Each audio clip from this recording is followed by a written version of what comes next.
Sports Hub Video are delighted to welcome Harlequins star hooker Joe Gray. How you doing, Joe? Thanks for having me. Yeah, I'm good, thanks. You? Good, perfect. Better for having you in. And, Thank you very much. We've got lots of good questions ahead and really excited to hear your answers. You are a seasoned rugby pro now with near on 200 appearances. But where did your passion for rugby start? So it started as an 8-year-old in Nottingham. So I'm from Nottingham and I actually went down to Nottingham Rugby Club. My brother got invited by some mates. He's a few years above. Watched them all running around, tackling each other, and literally fell in love with it. I actually joined in with the under 11 session while I was 8. Got a ball in my hands, and me and my cousin, who's the same age as me, basically went the following week, and it started from there. So 8 years old, Nottingham Rugby Club, and it's been a passion ever since. Love at first sight. Pretty much, yeah. Your professional career started at Northampton Saints. Yeah. What was the process behind joining the club? So it's quite a funny story. So I was lucky enough to represent Nottinghamshire County through sort of under 13s, under 14s, got to under 16s, which is the year where England representative rugby comes in, and I went to Brancaster Comprehensive School, so didn't actually play rugby at school. And all of a sudden at these trials, it was very private school based. So some private school rugby lads flew in, and all of a sudden were playing for Nottinghamshire County. I got 1 minute off the bench in the trial match, and I was fuming, as you can imagine. Flew across, a winger dropped the ball and I tackled him, and we actually flipped into touch. Parents went skittling over, and I got picked into the Midlands as a result of that. Went through to England 16s, played England 16s A. Following year played 18s while I was 16, went to an 18s camp again, and everyone's got Leicester Tigers kit on, a Harlequins kit, and they're with these young academy systems, and I had none. So my dad, being a legend that he is, bought a book that had every Premiership address in. We wrote a rugby CV and handwrote these letters, sent them out to every club. Managed to get a couple of trials as a result, one at Harlequins, believe it or not, Colin Osborne in half-term camps, and then Northampton Saints, the academy coaches were Rob Hunter and Ali Heifer, the two Exeter coaches at the moment. I got special dispensation to play A-League at 17 in the front row, which was a rarity back then. Loved my time playing for Northampton, playing in these big games, and they offered me a contract, which it all begun from there. But I had a bit of a ropey beginning to professional rugby, because best day of my life was Thursday, passed my driving test at 17, offered a professional contract. They'd write it up over the weekend. I'd sign on Monday, and then all my dreams had come true.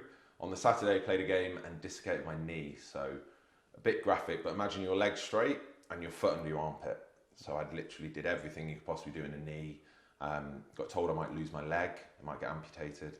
Was in hospital for almost a month, was on crutches for 6 months, told I'd never play rugby again and I'd walk with a limp.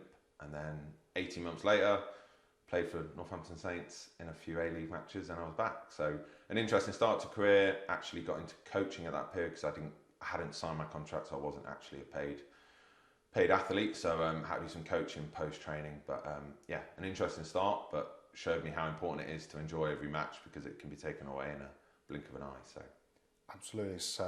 I'm glad you kind of touched on that, because it's something we find a lot with athletes who have certain expectations of their career, and then it turns out a slightly different way. As a young lad, yeah, on that kind of cusp of professional glory, the dreams are coming alive, for that to happen to you, if you could take yourself back there, how did you handle that? It was gutting, as you can imagine, and also a massive impact on your life. Like, I fell over my knee, saw the joint dislocate, foot under your armpit on the edge of a pitch, waiting for an ambulance, and it was a really big moment in your life. It's something that you remember, and I was very lucky that I was in hospital, just the NHS, Queen's Medical Centre in Nottingham, and the guy next to me had fallen off a motorbike and had a big shoulder operation, but he was a sports psychologist. So it was a bit of the right place at the right time. Became friends with him over our period in there, and he did a few sessions with me when we got out, and he was incredible from getting this video reel in your head of this incident keep happening, and you dream about this tackle and how it had obviously been a horrific injury, and he created it that it just became an image. So all your high blood pressure and your heart rates, when he say, think about it, Joe, how did it happen, feel it, and you're like, oh, and your heart rate's going, and imagine this traumatic experience, and he turned it into actually just an image. So after a few sessions with him, I had a picture of me laying there, but I didn't have any of that feeling behind it. So that was quite amazing to experience that. And also, I'm quite a competitive person, which I suspect a lot of athletes are at the top level, but I wanted to prove these surgeons wrong, and I wanted to prove these physios wrong, that they actually don't know who I am, so who are they to say that I can't do something? So I worked extremely hard for 18 months to come back and be in the best possible position to live out my dream as I could, and luckily that's been a long and good career so far. Absolutely, and what a fabulous story, and a touch of fate, or maybe what was meant to be, that Definitely. He was there for you, and fair play to him for helping kind of you through that process. Naturally, once you come back, you had those kind of, for want of a better way, demons to deal with, but you'd had that in check, I guess. Yep. There was a step up in class. You had a period out of the game. How did you take to the new level? It was actually probably quite nice to come back gradually through that injury, because I was at Northampton Saints, we were academy, I was learning to run again, then I was learning to sidestep and then hit bags, and all of a sudden you get drip fed into training gradually. And I was at Northampton at the period when it was Carlos Spencer, Bruce Rehana, there were some unbelievable players, Tom Smith. So all of a sudden you start getting drip fed into training and realising the speed and the physicality that comes with it. And then you realise, actually, I can be part of this, because you're not just chucked straight into a full session. It was actually over a period of a month, you do bits and get to speed with stuff. But it was amazing to see actually your capability when you get put in at the deep end. And it was an amazing experience, and I absolutely loved it and thrived in that environment. So how quickly did it take you to kind of think to yourself, do you know what, I'm at the right level now, I can handle this? It was pretty quick. You have them thoughts where, can I do this, or what happens if I get injured again? And all of a sudden you play a game, you get into training, you get a bit niggly, you tackle Carlos Spencer or someone, and you're like, actually, I'm okay, I'm looking forward to this. And then you're striving to become the hooker, to become the starter, to want to play for Northampton Saints, to then go on to England. So all of a sudden that hunger's straight back in there, and you see Dylan Hartley on the rowing machine next to you, and I want to beat his score, I want to beat his weights. Right, okay, he's throwing, I'm going to throw better, I'm going to practice more. So all of a sudden your competitive edge is there, which has been there throughout my life, if I'm honest, but it all of a sudden got a new fire to go again.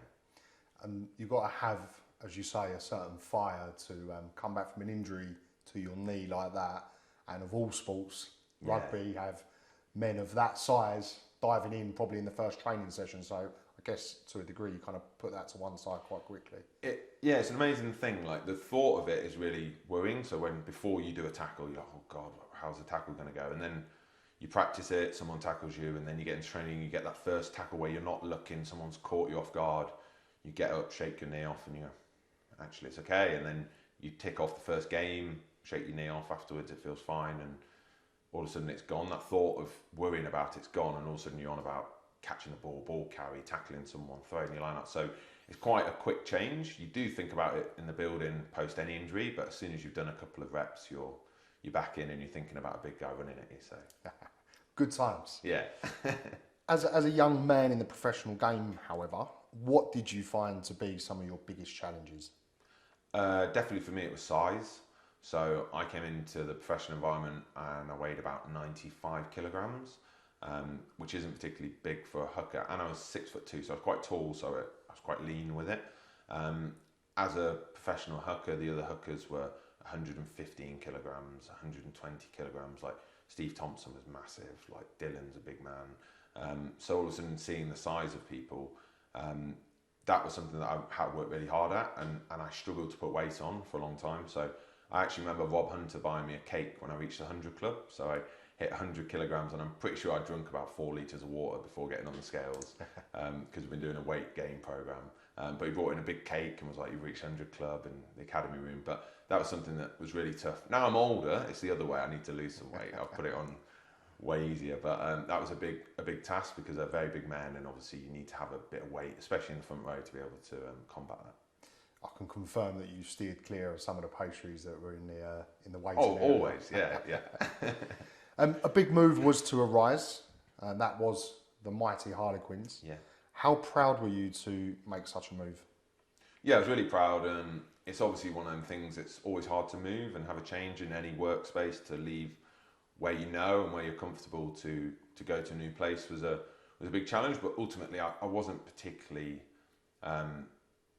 in my best place in Northampton. The coach, the force coach, was Dorian West. I didn't personally get on with him. He was very much physicality. I want you to fight everybody. You're soft if you wear a scrum hat. You're not playing for me, Joe, with a scrum hat. And that wasn't my personality. That wasn't what got me going. I could play in that environment, and I did play, and I got first team games, even in my scrum hat. But it wasn't a place where I felt particularly comfortable. There were periods where he wanted you to go out and see how tough a player was, to swing a punch and let's see how he reacts. And I wasn't willing to do that as a person. But I was quite lucky that at the time Conor O'Shea was part of the RFU setup, and I was playing for England under 20s. And it's a bit of fate, but Conor was at France away in the Six Nations, and it's one of them games where you have a stormer. Like, I was playing one of the best games of my life, like double top line outs, like people are competing, I'm threading the needle, 25 tackles in the game, ball carrying, like scrums are amazing. We beat France away. Conor was there watching. I wasn't really aware of Conor. He introduced himself after, and also Conor took the Harlequins role following on that season, and straight away he got in contact and was keen to have a chat with me, and that was really nice to have someone who knew about me, wanted me in the setup. Northampton, my contract was coming to an end. I was talking about staying there, but Conor sold me the vision. He'd been in at Quins a few months, and I got chatting to him, and his vision was incredible. And I have to say, as a coach and as a director of rugby, he's had the best vision and the ability to sell his dream to you out of anywhere I've been. He was unbelievable. He had a saying, live and die by the sword. We're going to play and we're going to have a fast tempo game, and do you want to be part of it? And it sounded amazing for the way I play. I was a fit hooker, not a particularly big physical hooker, so their style seemed to fit with me. And I made the move in 2010, and I was lucky enough to win some stuff early days and play a lot of rugby, so it was amazing. We will cover the Conor O'Shea era, we will cover the glory, and we'll come to that very soon. But what were the notable differences in the club, the squad, and the expectations? It was a massive difference, actually, a bit of a shock to the system, having gone to Northampton at 17, rehab there, then played there for several years, moved to the first team at Northampton for a couple of seasons as well, and getting used to, I'll give you an example, it was called naked mauling, but it was topless mauling. So Dorian West would have you out, they'd be like, take your shirts off, so shirts are off, and you can't cheat by grabbing shirts, so you'd be mauling, big sweaty men, like slamming into each other, like really aggressive physical stuff, as you can imagine. Had a good set piece, pick and go, live tackle, like smashing the crap out of each other.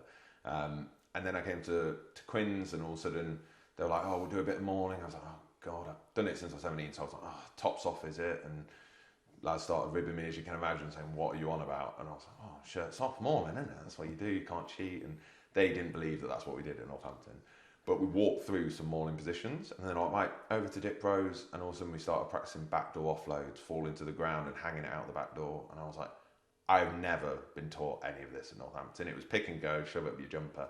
All of a sudden I'm at Quins practicing out the back, behind a defender, throw it through your leg, like some crazy things, which all of a sudden showed me that it was a totally different environment. And the way we played, we did a lot of touch games at Harlequins, loads of running, handing ball. Saint it was a lot more physical, set piece orientated training. So it was quite a big change, but I thrived in it and loved it. What did you learn about your game through this new way of training? I learned that it probably suited me better because I was quite fit, especially as a younger player. So being able to stay alive in these fast tempo games, I'd be on support lines or be able to get to places quicker than other people in my position. So it actually suited me quite well. But it was also nice that I'd had them younger years at Northampton, because I did have the ability to be physical and get into mauls and disrupt things, and my scrimmaging and set piece was very good, as a result of training that a lot as a youngster. So it actually married up really nicely and turned me into quite a nice player when I got to Quins, that I could have a solid set piece, but also the fitness and tempo that was needed to play that style when Conor came in. So you went on to represent the club multiple times, obviously, through 2010 to 2013, where the club won the Aviva Premiership, the LV Cup and the Challenge Cup. Yeah. The team were, of course, managed by Conor O'Shea, you mentioned. What did he do for the team, the tactics and the wider Harlequins community? He was incredible. So he came in and actually educated everybody on the club's history, where they came from, what they were renowned for, and that was a tempo, fast-playing, out-of-the-box rugby team that would throw it about and go off page and live and die by the sword. And he brought that in and really got everyone behind that. And as a team, we came up with different sayings and different things we wanted to to do as a group. There was one that you don't just play for Harlequins, you are the Harlequins, which was quite a nice one that lives with me still. But he was incredible, and he was very good at giving you a picture and his dream and everyone buying into that. And the ability for Danny Kerr to tap and go from 25 metres out when you're 3 points behind and you could kick a goal to get the draw, and Danny would tap and go if he thought it was on, and we'd score as a result. But there was a confidence given to players to live and die by it. If you think it's on, let's go for it. And if we lose, Conor was very good at saying if we lose, he doesn't care, as long as we express ourselves and perform on the pitch, because we'll win more than we lose as a result. And it was a really great place to be, a great environment to play in, because everyone was full of confidence. And you saw that in my first season there, we won the Challenge Cup, which back in the day was the old format where the Champions Cup quarter-finalists would drop down. So we had Munster away at Thurman Park, hadn't lost there in 10 years. We went there, did a job on them. Probably my favourite game I've ever played in. Unbelievable out there.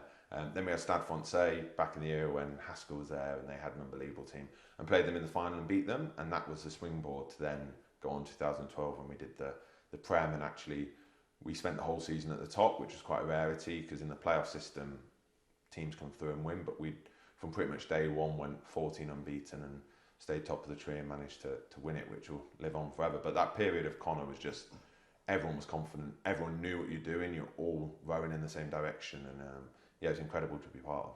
Not a bad period. Not a bad period at all. Well, I'd like to learn a little bit more about the training aspect. Obviously, it sounds like very high level technical work from Conor and the coaches. How much work goes into the patterns of play?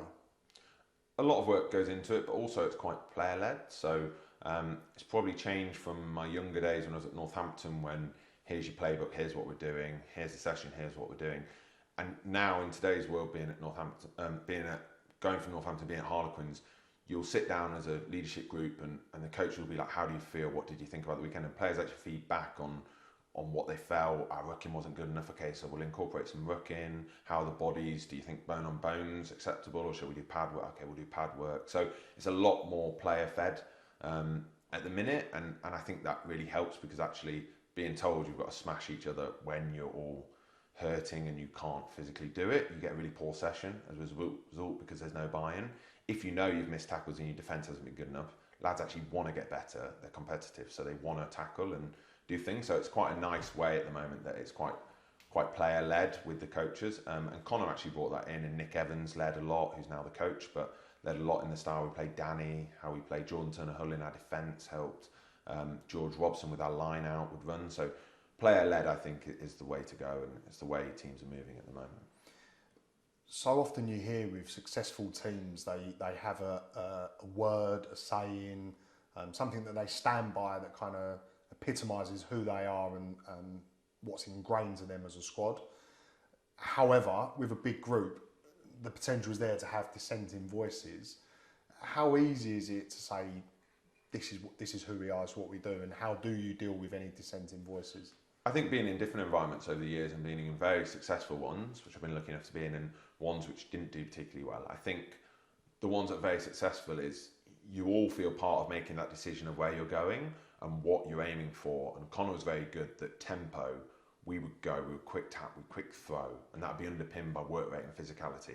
So we're not going to get the tempo if we don't work extremely hard and we aren't really physical over the rucks to get quick ball to have that tempo. So everyone had that picture of that's what we're doing, that's how we'll play. Teams where you're not performing particularly well, or you're further down the table, which I've been in the past, is everyone's had a bit of a voice and there's a bit of a wishy-washy approach of what we're actually doing. So then you do get everyone pitching in and going, well, why don't we try this, or can we do this? And all of a sudden everyone's a little bit off page, and you see in the performance everyone's a little bit off page. So I think it's key to have one goal and one driving force, but I also don't think you can say we're going to play with tempo, that's what we're doing, because ultimately I don't feel I've had any part of that decision. If we sit as a group and go through things and the outcome is tempo, physicality, work rate, even if I didn't come up with them, I feel I've had my voice heard and I can get behind that. So I do think as a group it's key to get everyone involved, and with the most successful environments I've been in, that's definitely been the case. I think there will be many sport teams and many businesses that will take on board what you said there, and let's hope people use that in their businesses and their sports teams ahead. And through the years, some squad rebuilds. What impact did that have on the team? Yeah, big impact. I was lucky that when I came in 2010, there was very much an academy squad. There was your Rob Shaws, your Cares, your Browns, your Hugo Monniers, your Joe Marlers, who came up through the academy, and I was very lucky that I slotted straight in at a similar age. I was 21, so slotted in with them, and it was a very close-knit group of us all together. And then there is periods where people move on. Hugo Monnier retires, and Mo Fatvalou, who was there, and Nick Easter, and all of a sudden people change. And there was a period at Quins where it was tough, and we dropped down the table, and John Kingston came on board, and part of that was people coming in, part of it was people being off page on what we were doing. But it's always tough with new squad builds. But currently we're in a really strong place at Quins. Obviously we've got the semi-final coming up this week. There's a lot of young homegrown talent in there. There's your Marcus Smiths, there's some unbelievable players in there, but there's also some key signings which have come in and really bolstered the squad. Some amazing South Africans who have came in, and they're physical and fit into our game plan really well. So it's all about preparing correctly and getting the right people for the right fit. And it might not just be rugby. I actually don't think it's purely rugby. I think it's personality as well. You can't get someone in who's a fantastic rugby player, but actually their personality is way off the mark, because they won't be accepted by the group, and ultimately it will have a detrimental effect on performance. Where are we at ahead of this semi-final? What can we expect? We're in a good place. I think everyone's writing us off. Bristol away, been top of the tree for pretty much all the season. But one thing we can do as Quins is we can throw it about. We've got some mavericks in the team, and we score tries. So off turnover, we've been deadly this season. Marcus Smith, Danny Kerr have been a different league. Don Brandt is unbelievable. Boys have been on fire. So it's been amazing watching. I've obviously been on the bench quite a lot, so watched them come on towards the end, which has been amazing. But they're on fire, so I wouldn't bet against us. I reckon we're full of confidence. There's no pressure on us. Everyone's expecting Bristol, and we're going to go out there and hopefully cause an upset. At Sports Hub Video, we like to delve into the inner workings a little. You're a hooker. What are the fundamentals of the position? It's a really good question, because as I get older, I'm on my 15th season, you see more and more hookers that are converts. So they've played back row, or they've been a prop, and they're unbelievable ball carriers and rugby players and specimens. And you're like, they are fantastic rugby players. And then you come to the fundamentals of a hooker, and it has to be set piece every day of the week. So you could be the best rugby player in the world, you could make line breaks and 20 tackles a game, but if you can't scrummage and can't hit a barn door as a line out, you won't be playing hooker. So there's a reason at Quins that Scott Baldwin's 32, maybe just turned 33, and I'm 32, and we're playing regularly, and our set pieces are fundamental. We are both set piece hookers who can do the rest. We're not going to be as flary as some out there, but we can do the rest. Jamie George is one of the best hookers around, because fundamentally he can scrummage and hit double top line outs under pressure. If you want to play as a rugby team, you need set piece. You can't have 4 not straights and 2 overthrows a game. You won't play. So all these young hookers who are fantastic, and I've seen loads of them over the years, who practice their kicking and their 20-metre spin passes while I'm over in the corner throwing a line out against a post. And there's a reason I'm doing that, because one thing when I was young was my dad said, if you can create an X factor out of something, you'll always be valued. And I practiced throwing every day for 45 minutes at a lamppost from 16 to 18. And it became my X factor, it became my thing that under pressure I could throw with my eyes closed, I could hit double tops. And it's been a really key point in me being successful. There's been huge games where I've been picked because they go, we need a line out. They've got the best competing line out. Munster semi-final at Sarries, I flew in on the bench. We need a line out. Grazy, you've got a line out. So having that ability to have a set piece, which is the fundamentals of a hooker, you need. And then the rest is the cherry on the cake. If you can break tackles and be a Count Dickie who is unbelievably physical, that's fantastic. If you can't hit a barn door, you're not going to play at the highest level. So. Do you feel the role is changing because of that? Yeah, a little bit. I think it will always come back to set piece though. Definitely there's more and more back row that are coming through academies or been moved because of their ball carrying ability. I still think a hooker's always going to be your 4th back row. So he has to have work rate, he has to be able to tackle and carry to an extent, but you can build a team around different things. I was never a big carrier. So 2012, I was very good set piece and I make a shed load of tackles. But we had Mo Fasvalou, who was a great carrier. We had Nick Easter, who was a great carrier. Joe Marler, who was a great carrier.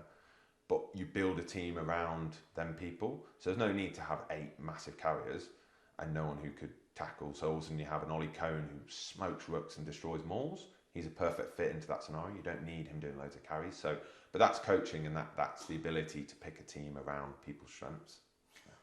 What is the hardest part of the hooker position?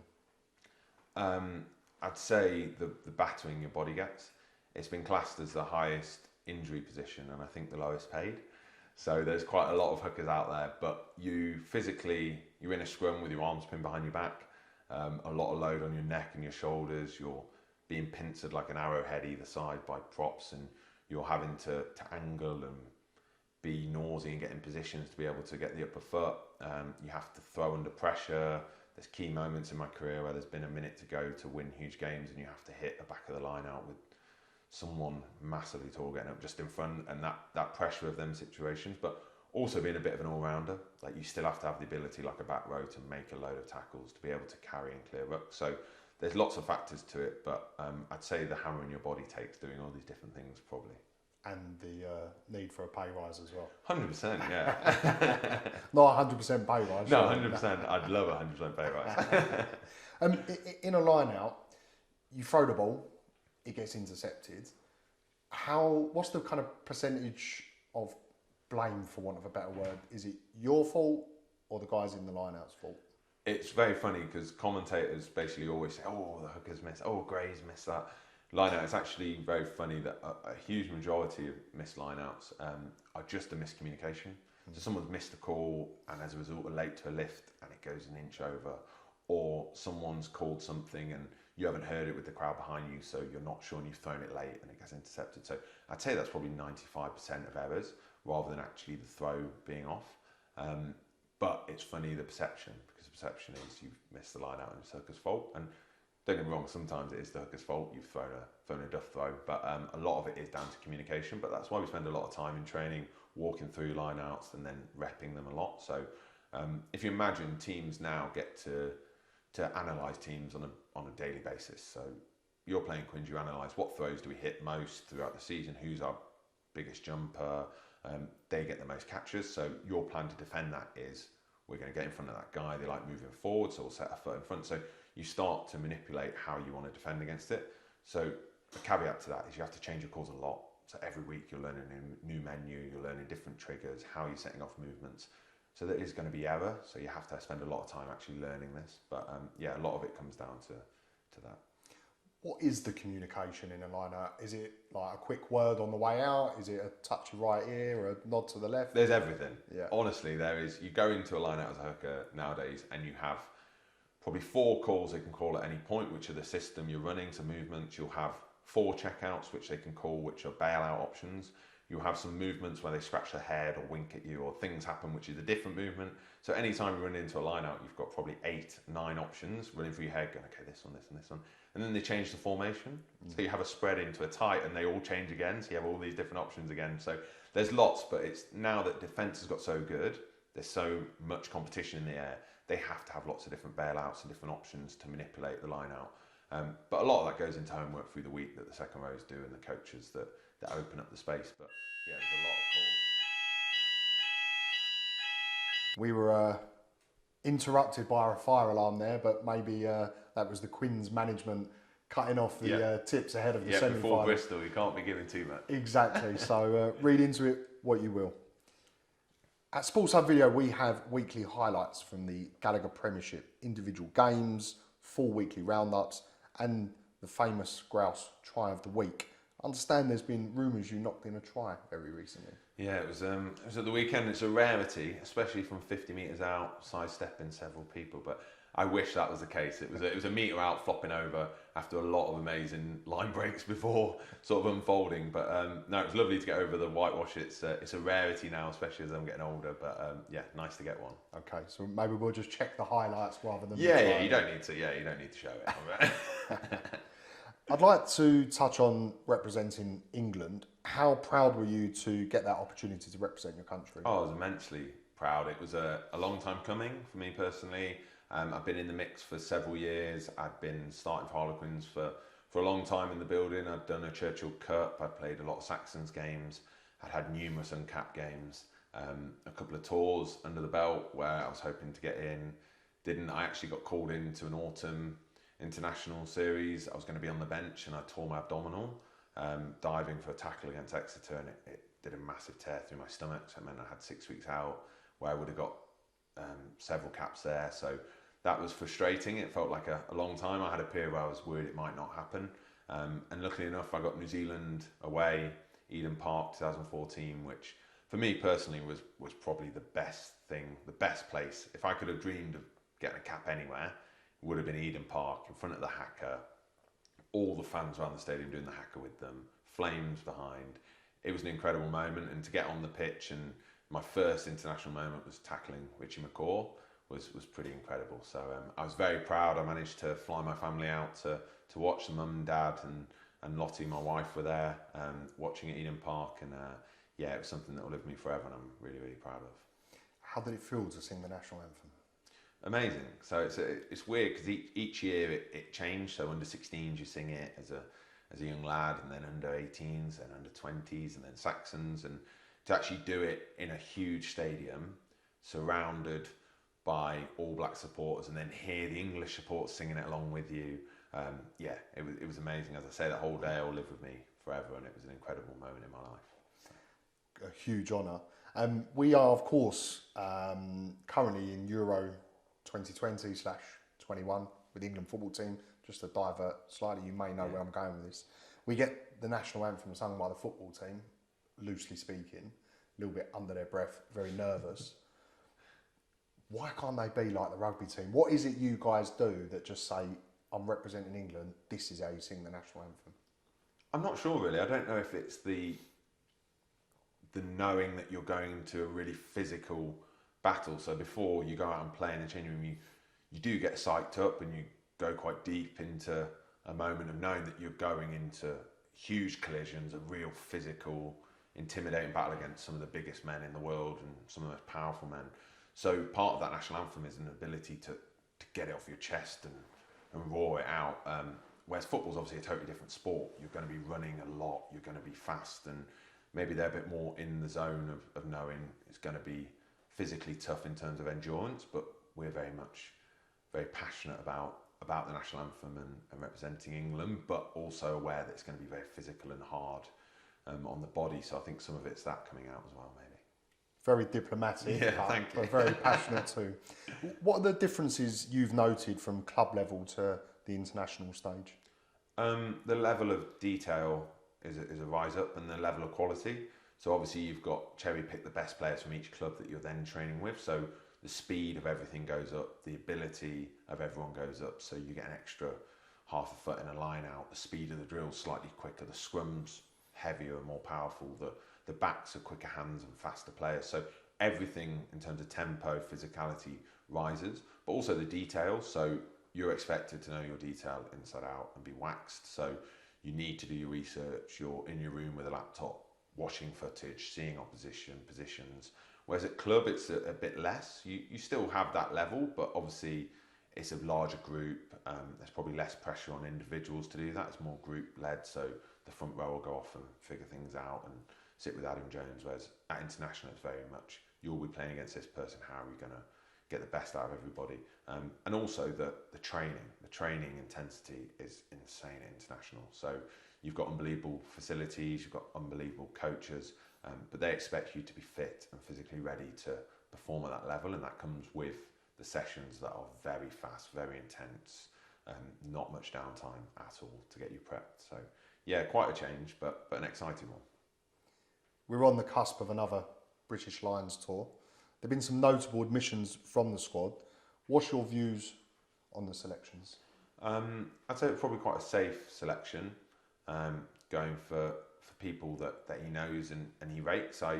Obviously being a Quins player, I was shocked that Danny Care wasn't in the mixer. He's in the form of his life. He's an absolute game changer, and if you need someone with the ability to come on and change a game in the blink of an eye, he is that person.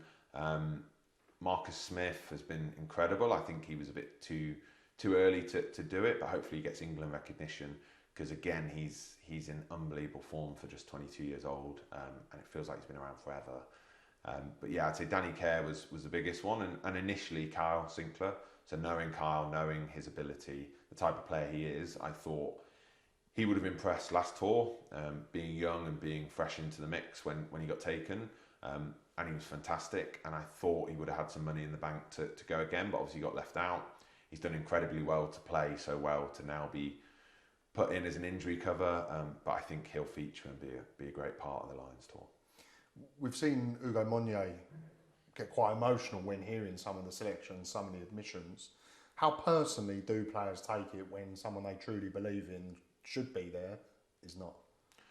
Different people take it in different ways, and as you say, Hugo's been quite emotional about it. I was speaking to Danny about it, and he's had the letter 3 times in a row saying you're in thoughts as a wider squad, these are the dates, like we're looking at you, etc. The initial letter before the one with the actual final squad, and he's never got the final letter. And as a player, 12 years going, getting that must be really frustrating. But I think everyone's aware that in rugby in general, it's one man's opinion. Like, that is rugby.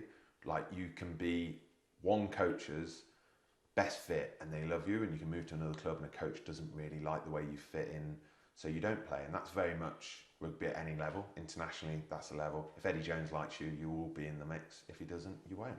Lions is the exact same. So I don't think people get too down on it, but it is very much one man's opinion, and I can see why people do get frustrated, especially in the punditry world, when they're Hugo's saying different people and they're not getting selected. So.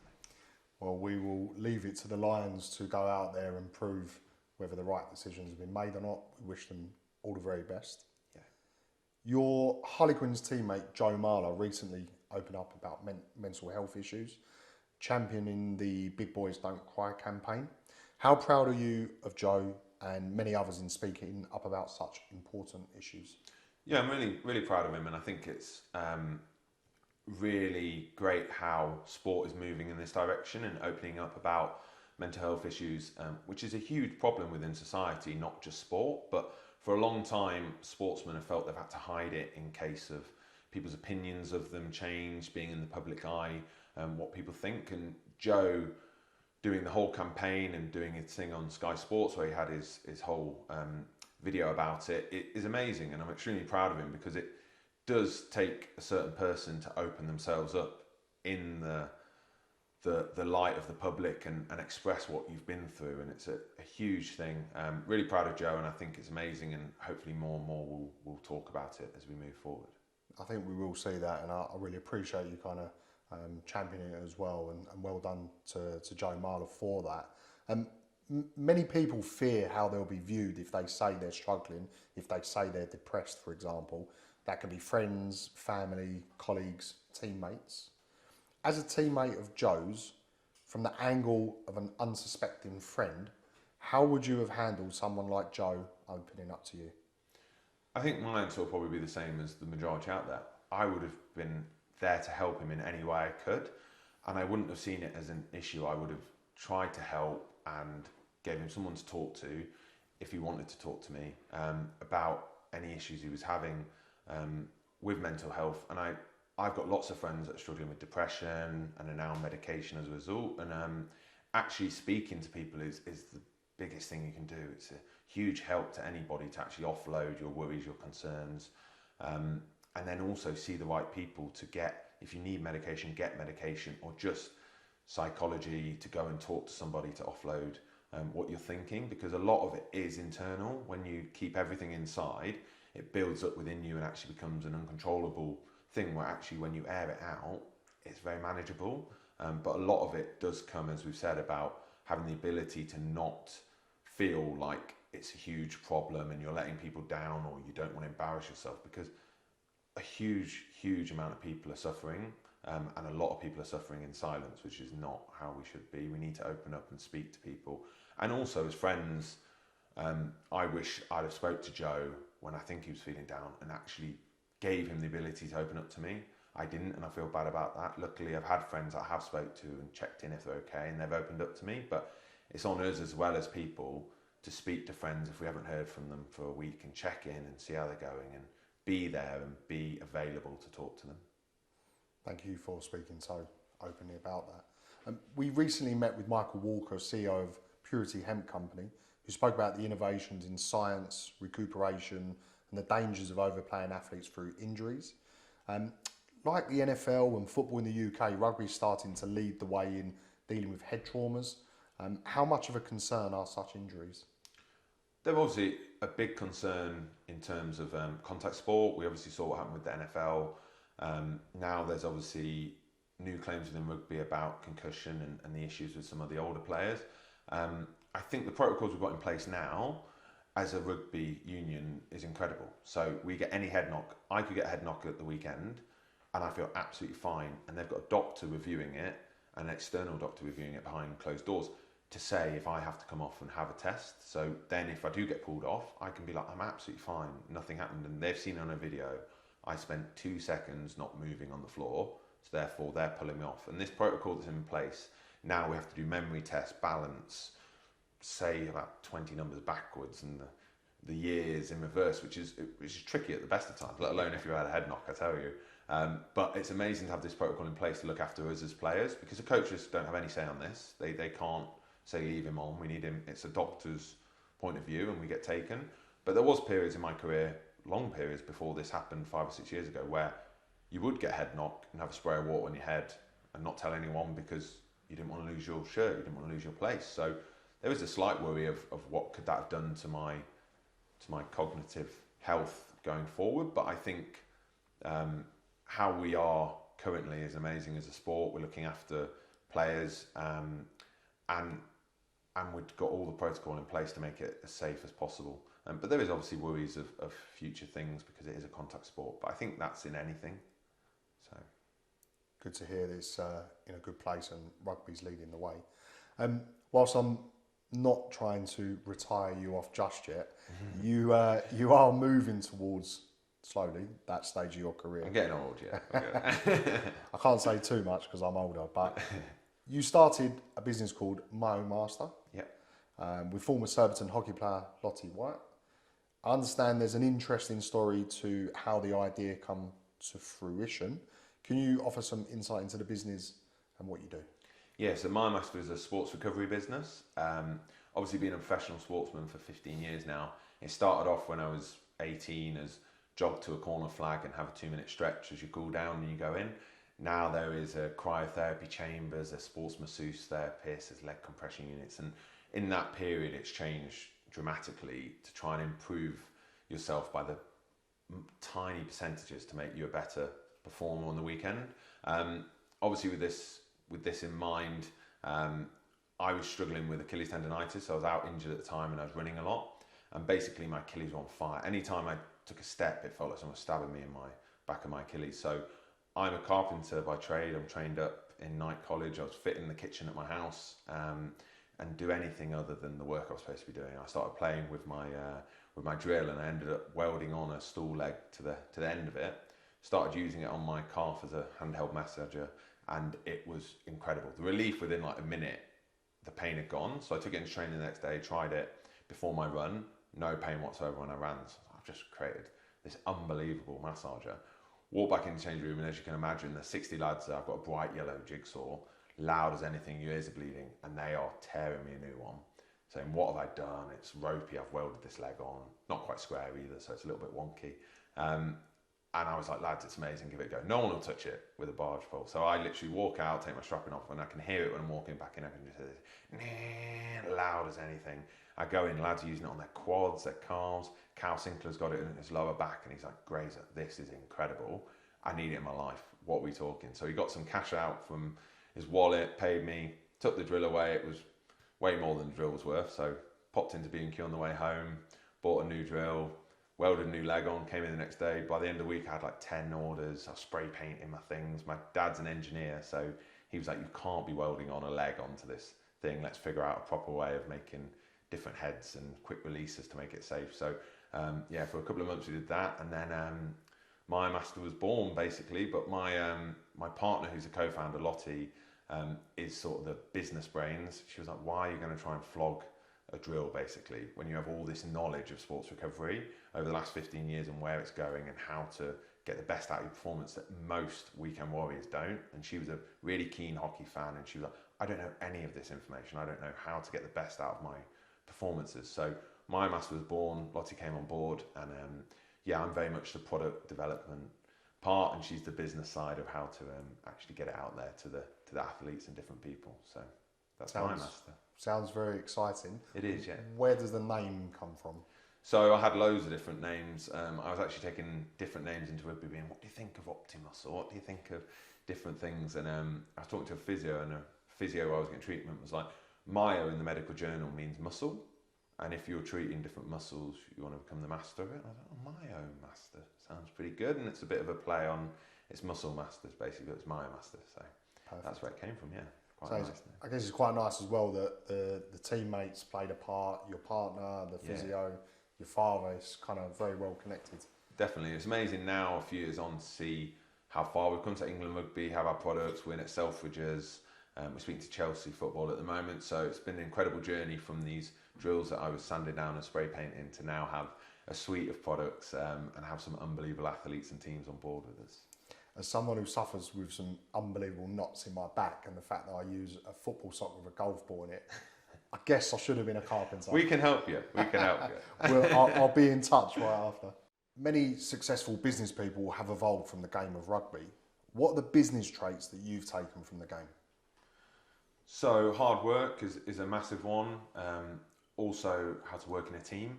So the best businesses, obviously you need a great team around you, and what rugby showed me over the years and why I absolutely fell in love with it was the team environment. So it's not an individual, you have to play well as a team, you have to be very close as a team, and I think a lot of businesses are now getting sports people in to talk to them about culture, and that's because in a sports team you're with each other every day, just like you are in business, and you build unbelievable bonds. So definitely that work rate, the ability to outwork other people, you need that in business if you want to be successful, but also the team aspect is a huge part.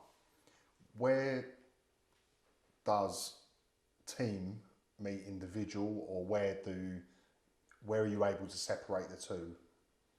It's a tough one because you'll always have incredible individuals. So we talk about Danny Kerr, Marcus Smith, they are individually brilliant, but they can't do their individual brilliance without a great team. So if you don't give them front foot ball as a rugby team, if you don't give them fast rucks, Danny Kerr doesn't have the time to make breaks around the ruck and do all these exciting things that they can do as individuals, because the team is on the back foot, you not giving them quick ball, so therefore their time is slowed down, their defence is set. So there's a balance between the two. You need individual brilliance because they exist and you need them in the team, but you also need great teams that buy in. But how I've found them players to integrate into the team, it creates the best environment. So Danny Kerr is one of the best blokes I've ever met in my life. He is a legend of a bloke and an individual talent, but a team talisman. Like everyone in the team will tell you the same thing. So that ability to be that individual brilliance, but also the heartbeat of the team and everyone love you as an individual, is a really tough skill. And you see other people who have struggled through their careers that are individually brilliant and they've turned into a journeyman because they don't fit in with teams, because it's their show and it's about them. Whereas Danny ultimately wants the team to do well, and if he's individually praised off the back of it, that's a caveat to the team. So I think it's a fine balance, but the two do go hand in hand. How have the leaders that you've encountered best cultivated winning teams? They've been very much at the forefront of everything. They don't ask you to do stuff they wouldn't do themselves. Chris Robshaw is the best captain I've ever played with, and he did everything above and beyond what he'd ask you to do. If he asked you to put your body on the line, he'd be the first to dive in ahead of you, and therefore you want to follow him. You want to be part of that journey with him because he's leading the way and he's showing you how to do it. He'd be the first on the pitch practicing, and he'd be the last leaving the pitch, and he'd be doing tackling with the youngsters, and he'd be plugging over balls, and he'd be doing extra line-out jumps.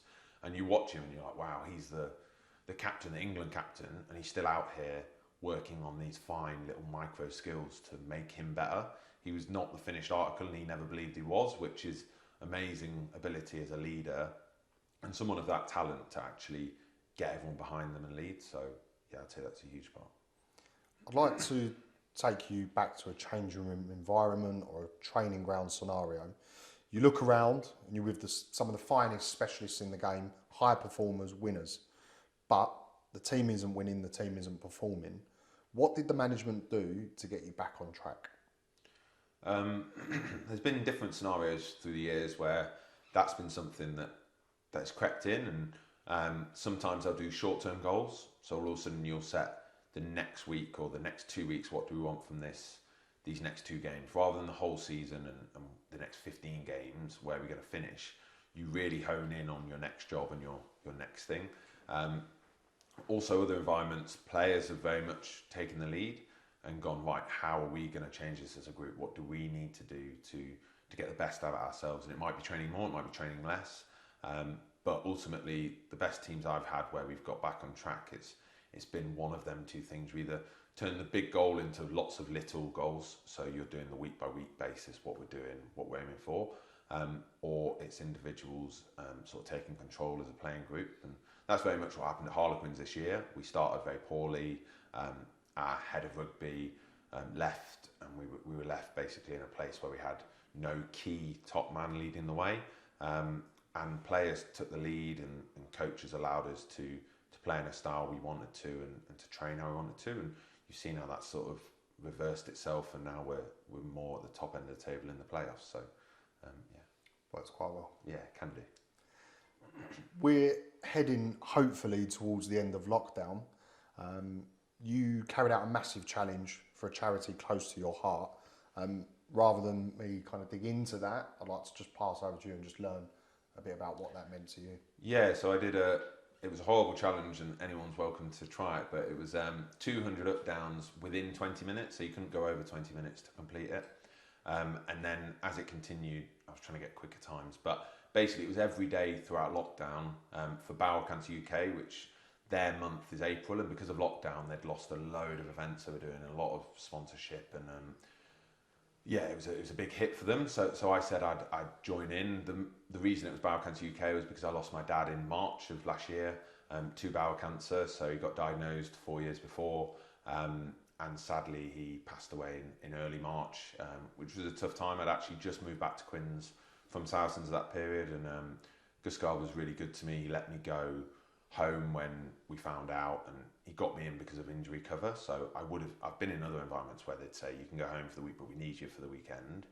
He just said go home and come back when you're ready. So I went home. Dad got the news that his liver had failed from secondary bowel cancer, and he had a couple of weeks left. So I went home and saw the family. I actually came back for one game, just to get away from it and get back to the group. I felt it'd be good for me mentally, which it really was. I really enjoyed being back for a few days and playing, and then I went back with my dad. But it's a huge charity close to my heart because they helped my dad through a lot of bits throughout the years. And the challenge was extremely tough. It was 200 within 20 minutes every day of lockdown, and it ended up being 49 days in a row. It was in the midst of the big lockdown, so you couldn't go out, you couldn't see anybody. So every day I'd have someone else on a Zoom call. So I got friends from 5 years ago I hadn't seen from Northampton Danes join. I had 2012 Harlequins group join and do it as a team, and lads were messaging me saying it's the worst thing they've ever done. 200. I was doing it every day. It was getting horrendous. But it got to a point where I'd go on, I'd be so tired from doing 20 days in a row. And you'd come on and be like, right, Grazer, let's PB. What are we doing? What time? And every day someone wanted to PB with me. I was like, lads, I can't PB every day. I need to have a few days where I'm doing it in the 20 and a few days trying. But it was tough. 49 days, I got to 10,000 up downs. And an up down, just to explain, is chest hits the floor, stand totally back up, and you've got to do 200 of them under 20 minutes, which is a challenge in itself. But by the end, I got pretty good at it, and got down to about 11 minutes. So it was nice. How quickly does it start to burn? It's tough. I'm not going to lie to you. You should give it a go, because I'd say after the first 5 minutes, you feel all right. You've got 50, 80 done, and you're like, actually, this isn't too bad. And then once you break that 100, you are starting to get in a hole, and also instead of popping up, you're taking a knee and stepping up, and it starts to grind. But it's amazing how quickly you get good at it. So the first week, I had 10 pillows under my knees, sleeping. My back was killing me. I was in a world of pain. And then 2 weeks in, felt pretty good. 3 weeks in, was getting quick. Like by 49 days, I was like up and down like lightning. Got back to rugby and I could get off the ground so quick. It had transferred really well. And I wanted to try and do something that was tough, yet everyone could do it. You didn't need weight, so you didn't need to be able to run miles that some people can't with their knees or ankles. So the up down was really nice. Like my brother and sister gave it a go, my auntie, like there's all sorts of people that gave it a go over the time, but it was a really nice challenge and the support I got was incredible. I had something like 120 people join in with me. Brilliant. And give it a go, so it was nice. How much money did you raise? £5,000, so fantastic. It was good. The aim was 500, so it was pretty nice. Bringing communities together. Yep.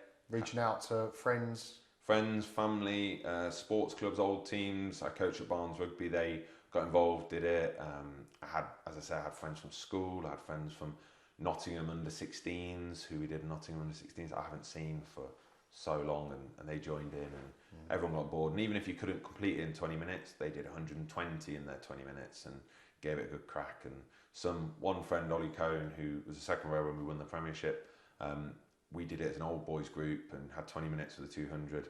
Most boys completed, one or two got to 170, some of the big lads, as you can imagine. Ollie's huge, he's a big man.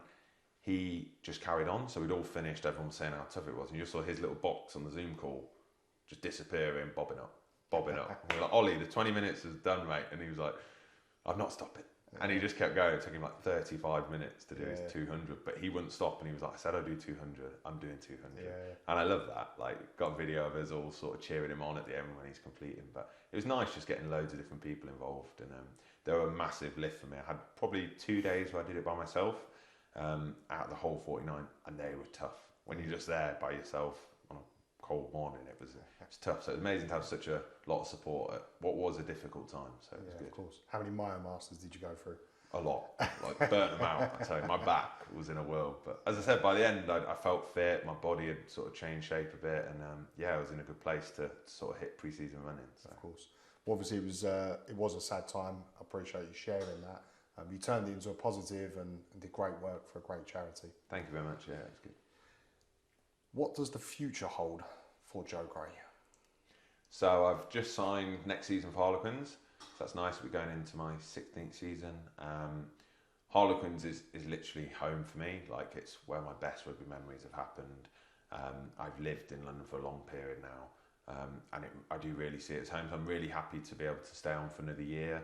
I think next year I will be playing. I'm competitive and I want to play as much as possible, but I'm also going to take on a transition role of helping the youngsters. They've got a lot of young hookers and I'm going to help develop them and bring them through, which I'm really excited about because coaching is very close to my heart. I've coached for 8 years now, and I do like helping people to become better. So having that ability to help some of these youngsters will be really nice next year.